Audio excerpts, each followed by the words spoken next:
Visakha steel ప్లాంట్ను సెయిల్లో విలీనం చేయాలని సిపిఎం పార్టీ డిమాండ్ చేసింది. ఫిబ్రవరి 1 నుంచి 3వ తేదీ వరకు నెల్లూరులో సిపిఎం రాష్ట్ర మహాసభలు జరగనున్నాయని అన్నారు. ఈ నేపథ్యంలో విశాఖ స్టీల్ ప్లాంట్ను పరిరక్షించాలని, స్టీల్ అథారిటీ ఆఫ్ ఇండియా లిమిటెడ్లో విలీనం చేసి సొంత గనులు కేటాయించాలని డిమాండ్ చేశారు.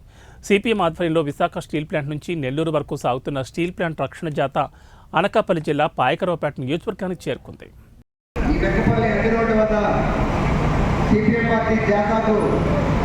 స్వాగతం పడినటువంటి సిపిఎం పార్టీ కార్యకర్తలు, సిఐటి కార్యకర్తలందరికీ విప్లవాలను తెలియజేస్తూ ఉన్నారు. మిత్రులారా, ఈరోజు ప్రధానమైన ఉద్దేశం స్టీల్ ప్లాంట్ ప్రొటెక్షన్ కోసం మనందరం కూడా కట్టుబడి ఉండాలి. ఈరోజు కూటమి ప్రభుత్వం అధికారంలోకి వచ్చిన తర్వాత రకరకాల మాయమాటలు అనేవి చెప్తా ఉన్నారు. దేశ ప్రజలందరూ కూడా ఒక సంకేతం ఇచ్చారు. మొన్న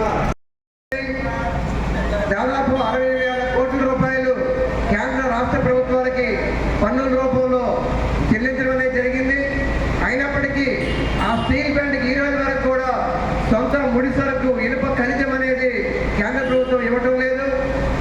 కానీ ఇంకా శంకుస్థాపన చేయండి, టెంకాయ కొట్టినటువంటి నక్కపల్లి దగ్గర ఆర్సర్ మెటల్కు ప్రైవేట్ స్టీల్ ప్లాంట్ కడతామని చెప్పేసి ఆ కంపెనీకి సొంత గనులు ఇవ్వాలని చెప్పేసి నరేంద్ర మోడీ గారిని అడిగారు. ఆయన వెంటనే శాంక్షన్ చేసి ఇటువంటి స్టీల్ ప్లాంట్ 32 మంది ఆంధ్రుల త్యాగపడంతో పోరాడి సాధించుకున్నాం.